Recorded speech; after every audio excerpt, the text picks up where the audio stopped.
You can't just tell someone, if you can't take the heat, get out of the kitchen, so to speak. Right? You can't always say that. Sometimes you've got to look at the kitchen and ask, is the kitchen the source of the problem?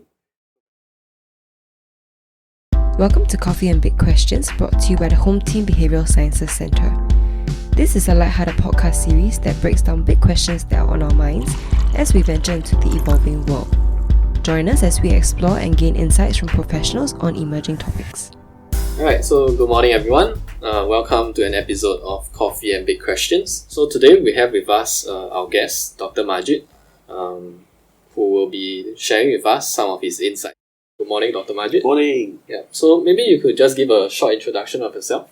Yeah, I'm Majeed, Chief Psychologist of the Ministry of Home Affairs. I've been working as a psychologist for 30 years.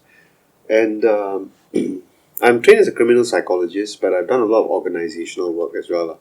So stress in the workplace and looking at resilience, burnout, trauma, and various other aspects. So happy to be here. Thanks, Dan. Yeah.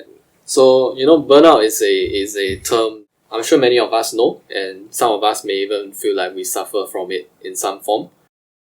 And, in this climate of constant change, all that disruption to our work and personal life, a big question still remains as we see that faint light at the end of the tunnel. How do we ensure we are not left permanently burnt out? And I hear you mention that you have had 30 years of experience. So in all these many years, I'm sure you've gone through a lot of ups and downs, a lot of hardships as well.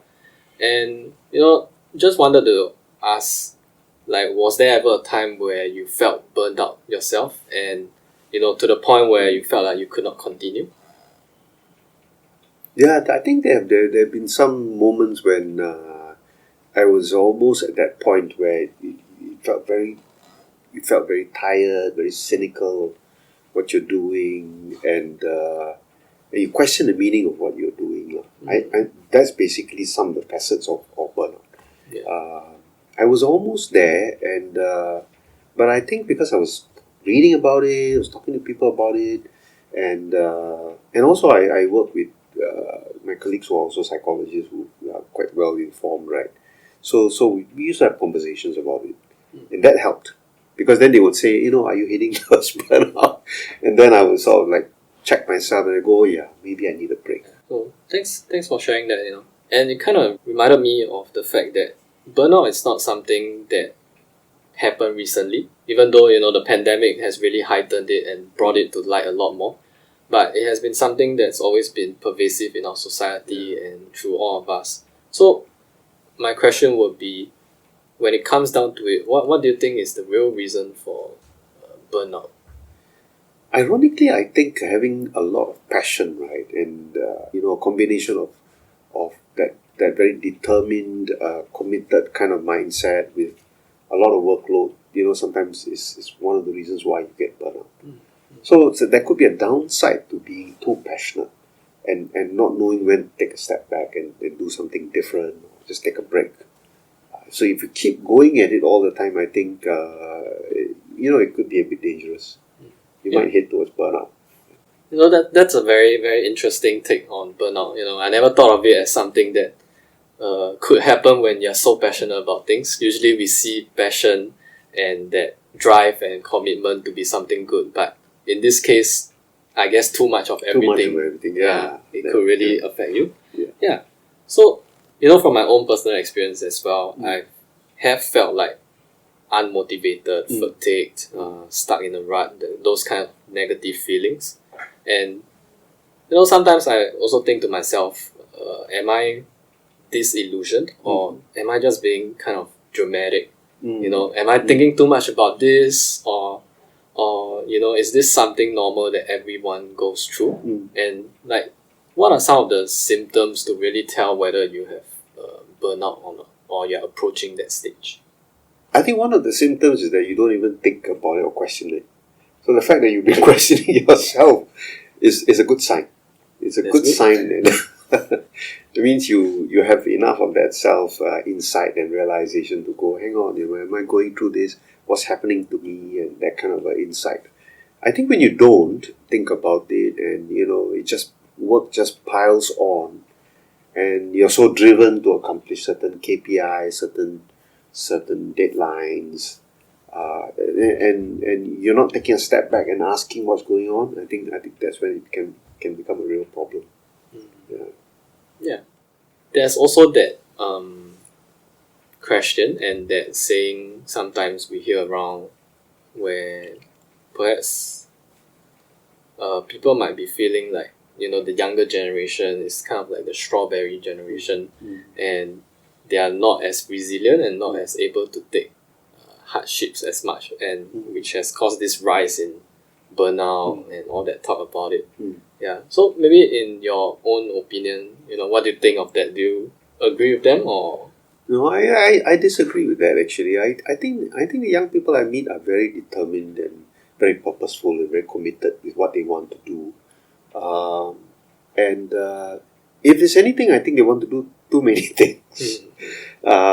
So it's not a case where they don't have that commitment. I think they want to do so many things. Perhaps this is the FOMO kind of thing, try and do everything, or is it the YOLO thing?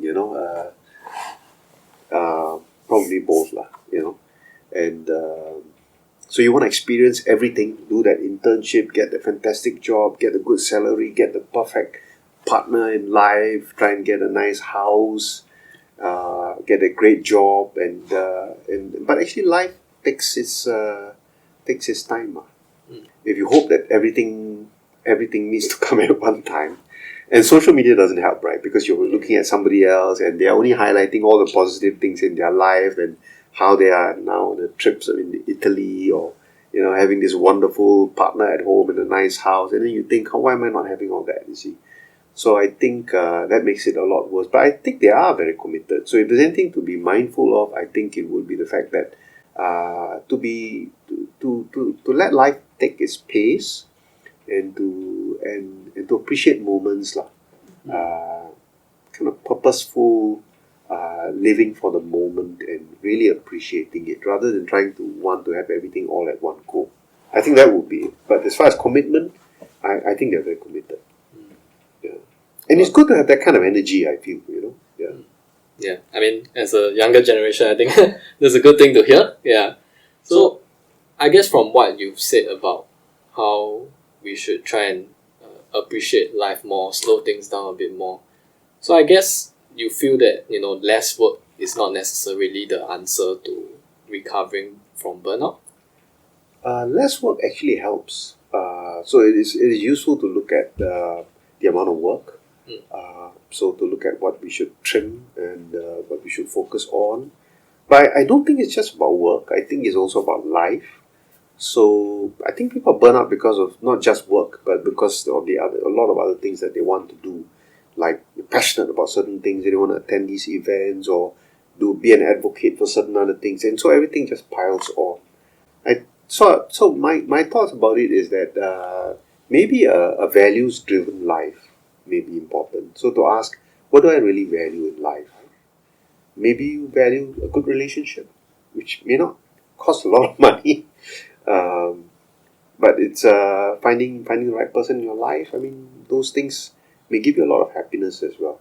So I would say, apart from cutting back work, which may help, it's also about thinking, about the kind of purposeful, values-driven kind of life that you may want to have. Yeah. So it's a bit like re-evaluating and reprioritizing what you really value and to work towards that. Yeah, I think because everybody tells us you need to do all these things. Society tells us that, right? You look at social media, they all tell you you got to achieve this, you got to achieve that. But what do you really want in your heart of hearts? Like what do you really think would make you happy? I think having that conversation with yourself might be useful and might give you some inner peace as well and calmness. Yeah, that's very thought-provoking. Yeah, and thanks for that. Yeah. So, I think, at the end of the day, with all that has been said about burnout, what would be the most important thing you would want to tell the audience? I think burnout is something that we have to tell people to be mindful of, but I think it's an important message to speak to managers about. So it is important to you can't just tell someone, if you can't take the heat, get out the kitchen, so to speak, right? If you can't take the heat, get out the kitchen. If you can't take the workload, then go get another job, do something else. You can't always say that. Sometimes you've got to look at the kitchen and ask, is the kitchen the source of the problem? So by that, what I mean is you've got to constantly look at what is it that we can cut. So my advice to managers would be constantly ask people, what are the 3 things you can cut? What are the 3 things we should continue that give people a sense of happiness? So just asking that question every now and then will give you a sense of what things we should cut back, and I think that's looking at burnout from an organizational perspective.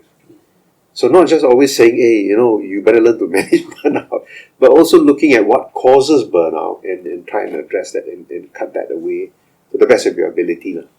Sometimes it's not that easy to cut things away, but if you can, why not? Yeah.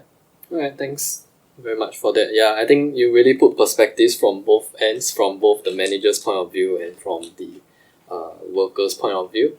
Yeah. So I think thanks very much for today and for everything that you shared with us. Yeah, and for the audience, I hope that you also enjoyed this episode of Coffee and Big Questions, and I hope that you took something back with you, and perhaps you could ask your manager, what are the top 3 things that I can cut from my work? Yeah. So thank you very much, and thank you, Dr. Majeed. Thank you very much. And have a good day, everyone. Thank you. We hope that you have enjoyed this episode of Coffee and Big Questions. Stay tuned for the next one. Take care.